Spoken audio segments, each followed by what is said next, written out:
L'ex-chef du Parlement ivoirien, Guillaume Soro a adressé un message aux femmes ivoiriennes en cette journée marquant la célébration de la fête de mère.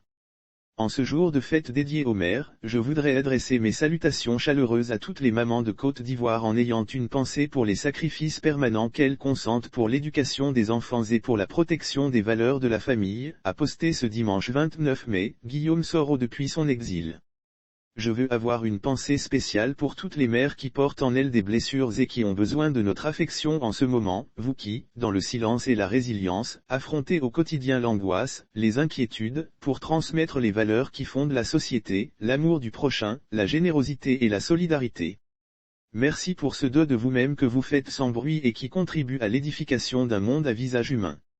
Je veux avoir une pensée spéciale pour toutes les mères qui portent en elles des blessures et qui ont besoin de notre affection en ce moment, a-t-il poursuivi.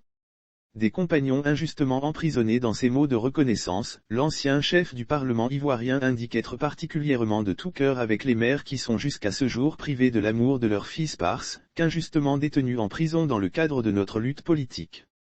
Je leur exprime tout mon réconfort et toute mon amitié, a-t-il exprimé. Plusieurs proches de l'ancien chef de la rébellion des Forces Nouvelles ont été interpellés et condamnés à de lourdes peines de prison pour leur responsabilité présumée dans une affaire de tentative de déstabilisation.